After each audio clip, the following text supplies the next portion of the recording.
दोस्तों, स्वागत है आप सभी का XYZ मैथ के नए वीडियो में। तो आज के वीडियो में हम बात करेंगे 1 और 2 के बीच में 4 परिमेय संख्या कैसे निकालते हैं। ठीक है, तो जो तरीका बताऊंगा उससे आप कितनी भी परिमेय संख्या निकाल सकते हैं। बहुत आसान तरीका है। ठीक है, तो चलिए वीडियो को स्टार्ट ही करते हैं और क्वेश्चन को ख़त्म करते हैं।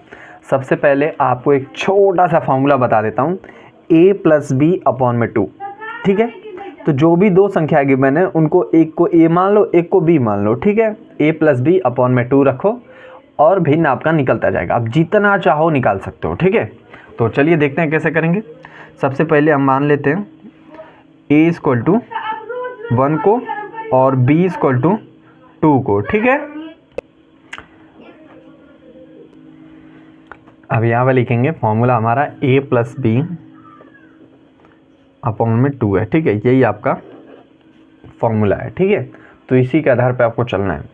तो a = 1 है, तो सबसे पहला भिन्न निकालेंगे। a = 1 तो 1 लिखा, प्लस का साइन है, प्लस दे दिया। अब यहाँ पे b है तो b की वैल्यू तो 2 है तो 2 लिख लिया और ये अपॉन का साइन 2 है। ठीक है, ये हो गया आपको। अब इसको आप आराम से सॉल्व कर लो। आपकी वैल्यू क्या बन के आएगी, 2, 1 और 2 कितना होता है यहाँ पे 3/2। ठीक है, ये आपका एक फ्रैक्शन आ गया। यहाँ पे आपने एक फ्रैक्शन देख लिया। अब दूसरा फ्रैक्शन कैसे निकालेंगे, देखो।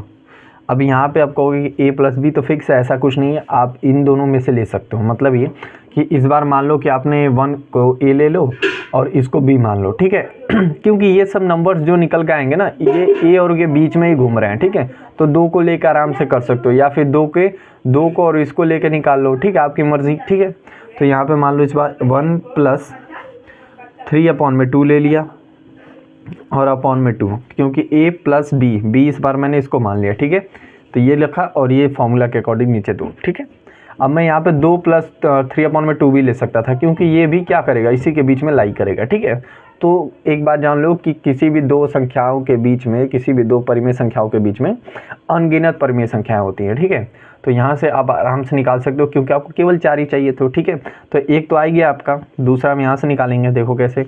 अब यहाँ पे मैं इसको सॉल्व करूँगा कैसे, 2 का पहाड़ा इसमें गुणा करूँगा। ठीक है, तो 2 का 1 में गुणा करोगे तो 2 हो जाएगा, +3। ठीक है, तो 2 और 3 कितना होता है 5, और नीचे 2 है। ठीक है, और इसके भी नीचे 2 है। ठीक है, अब देखो इसके, ये आपका ऐसे याद रखना है, अंश हर। ठीक है, तो अंश नीचे भी हर चाहिए, तो हर नहीं है तो यहाँ पे 1 मान लेता हूँ। ठीक है, अब देखो सबसे नीचे वाली संख्या का सबसे ऊपर गुणा होता है। ठीक है, अब क्यों होता है क्यों नहीं होता है वो सब मैंने आपको बता रखा है कल की वीडियो में।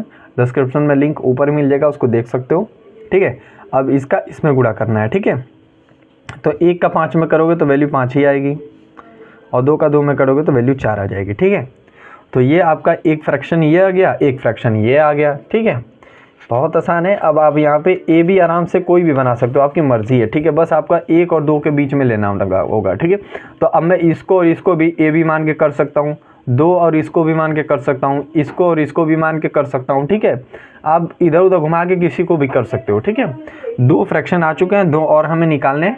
तो इस बार क्या करते हैं कि इसको ही मान लेते हैं ए और इसको बी मान लेते हैं। ठीक है, आगे पीछे कहीं घुमा, आपकी मर्जी। ठीक है, तो सबसे पहले a+b है ना, तो a हमने माना है 3/2 प्लस, और b की वैल्यू हमने मानी है। अब यहाँ पे b = मैंने क्या माना है, 2 मान लिया। चलो ठीक है, तो ये रख लिया। अब अपॉन में 2 है, अपॉन में 2 रख दिया। ठीक है, अभी हम तीसरा निकाल रहे हैं आपका फ्रैक्शन। ठीक है, अब यहाँ पे देखो वही तरीका है बिल्कुल, 2 से 2 में गुणा करेंगे इसको सॉल्व करने के लिए। तो 2 दूनी के 4 + 3 कितना हो, 4 + 3 कितना हो जाएगा आपका 7, और नीचे क्या है 2, तो इसके भी नीचे भी 2 रहेगा। ठीक है, अपॉन में ये भी 2 रहेगा। ठीक है, अब वही तरीका जो यहाँ पे बताया, नीचे एक अंश हर मान लेंगे। ठीक है, 1 का गुणा 7 में करेंगे, वैल्यू 7 ही आएगी, 2 का 2 में करेंगे 4 आ जाएगा। ठीक है, ये एक आ गया आपका फ्रैक्शन। ठीक है, तो 1 2 3 फ्रैक्शन हमने निकाल लिया। अब एक और निकालना है, कोई दिक्कत नहीं, अब इसी में से किसी को मान लो। ठीक है, इस बार एक काम कर लेते हैं कि इसको और इसको मान लेते हैं। ठीक है, इससे कोई दिक्कत नहीं होने वाली, अब आराम से मान सकते हो। a = हमने माना 5/4, क्योंकि ये जितने भी फ्रैक्शन आ रहे हैं ना 1 और 2 के बीच में ही आ रहे हैं। ठीक है, तो इधर पीछे आगे पीछे इनमें घुमा सकते हो, कोई दिक्कत नहीं है। ठीक है, 5/4 प्लस का साइन है, फॉर्मूला में b, तो b इस बार मान लेते हैं 3/2 को, तो ये रख लिया 3/2। ठीक है, और फॉर्मूला में ही नीचे 2 है तो ये 2 रखेंगे। ठीक है, अब इसको सॉल्व करना है, आराम से कर लो। इन दोनों का एलसीएम लोगे वैल्यू क्या आएगी, 4 ही तो आएगी।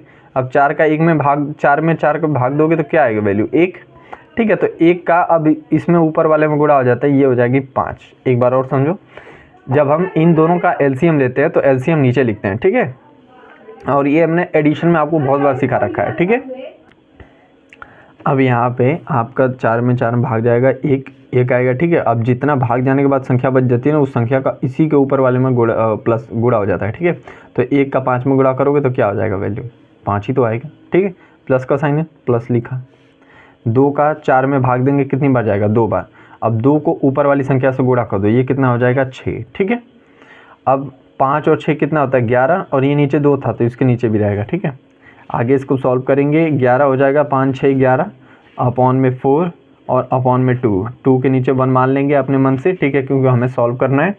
अब 1 का 11 में करोगे तो वैल्यू 11 ही आएगी, और 2 का 4 में करोगे तो वैल्यू 8 आ जाएगी, ठीक है। ये हो जाएगा आपका आंसर। तो आई होप आपको समझ में आया होगा कि फ्रैक्शन कैसे निकालते हैं। आपके चारों फ्रैक्शन यहाँ पे आ चुके हैं। आप आराम से, अगर आप आगे भी अपना निकालना चाहते हो तो आप आराम से किसी 2 को पकड़ के निकाल सकते हो फ्रैक्शन, ठीक है। तो एक बार मैं लिख देता हूँ सभी को, तो ये हमारे हो जाएंगे चारों फ्रैक्शन, ठीक है। तो आई होप आपको क्लियर हो गया होगा। तो आज के वीडियो में बस इतना ही रखते हैं, मिलते हैं अगले वीडियो में, तब तक के लिए पढ़ते रहिए।